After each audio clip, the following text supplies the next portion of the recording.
Hey guys, it's day 69 of the New Testament in 90 days. Today we are looking at Hebrews chapters 3 through 5. And I feel like up to this point, I have had some good things to share with you. Like, hey, if you don't understand this, let me share some things about what the Bible says and why this is cool and yada, yada, yada.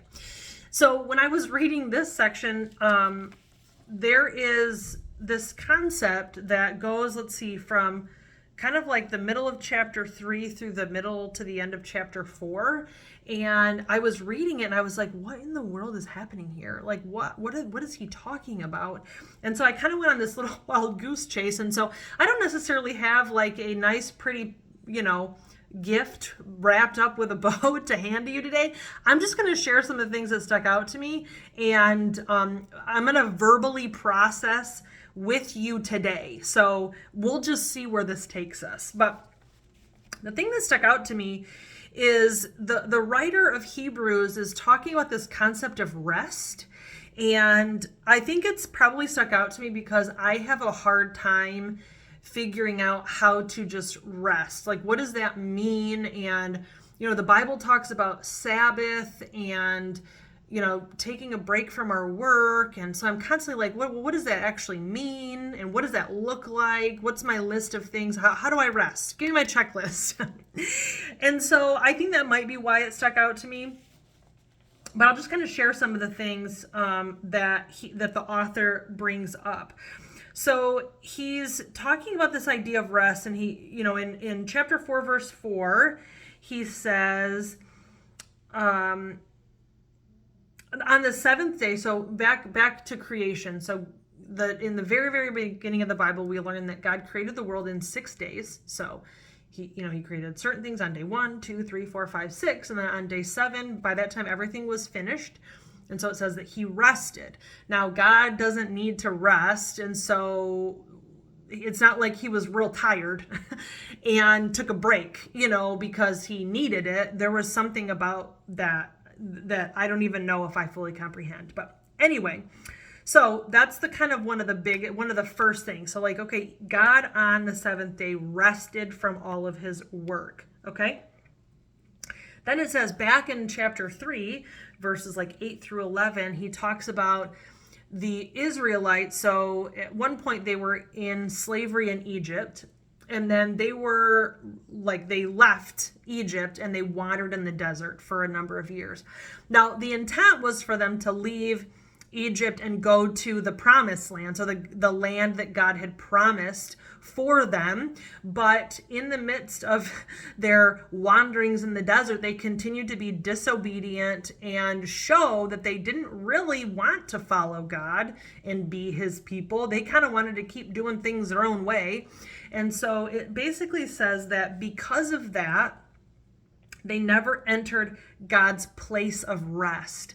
And so obviously they never entered the land of Canaan. So they weren't able to have their home, And so I think about it like when I come home, I kind of kick the shoes off and I'm able to just kind of chill out and rest, right?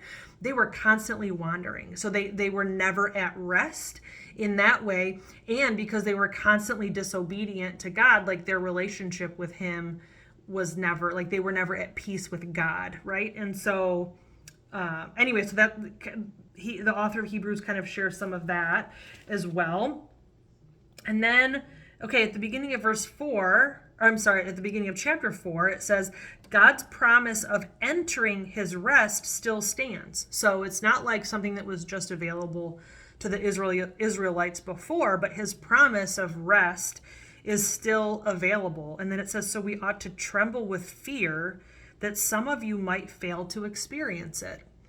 And in my mind, I'm thinking, okay, well, I guess we find rest when we have peace with God and we get that through Jesus. And it is sad that some people might not ever experience that. He jumped forward chapter 4, verse 6. So God's rest is there for people to enter. But those who first heard this good news failed to enter because they disobeyed God. So when Jesus left, he told his disciples, go tell the Israelites that their Messiah has come. Go tell the Israelites first about the fact that I came and I died and I'm their Messiah and all of that. And some of the Jewish people accepted that, but then others did not, right? And so they failed to enter God's rest. And so then that message was given to the rest of the world, right? To what the Bible calls the Gentiles, so non-Jews. That's who I am. I'm quite thankful. I'm sad that, the Jews, on a grand scale have not accepted Jesus as their Messiah. But I'm sure I'm glad that the offer was given to me. I'm very excited about that. That's for sure. And then the next thing, so this is chapter 4, verse 11. He says, so let us do our best to enter that rest. But if we disobey God as the people of Israel did, we will fall. So there's something about obedience to God, Jesus, that gives us like a spiritual rest. But then there's also this idea of like God rested from his work, right? After the 6 days of creation, God rested. And so, I don't know, it's just my mind's kind of going, I don't have like answers, it's just all these little fragments. And I don't know, sometimes when I read the Bible, it's like that. Like I don't quite understand everything that I'm reading, and that's where I'm at, I think, with this chunk of text. Like I see these little threads, but I'm not sure how they all weave together quite yet. And so, I don't know, I just wanted to share that with you. Maybe that's why I needed to share, was so that maybe it can encourage somebody else, that if you're ever reading the Bible and it doesn't make sense, that you're in good company, because there are things in here that,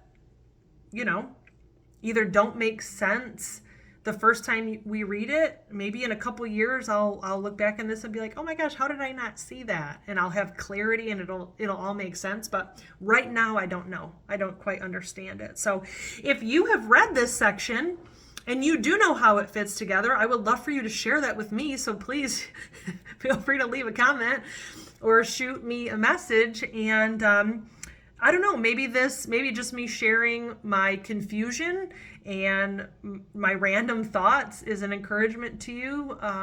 If you'd like to have a conversation about anything pertaining to this text or the Bible in general or Jesus, I would love to have a conversation with you. So please feel free to leave a comment on the video or shoot me a message. And if I don't hear from you today, I will see you tomorrow. We'll go through the next 3 chapters of Hebrews, and I don't know, maybe I'll have something more concrete to share with you tomorrow. I guess we'll see. Bye, guys.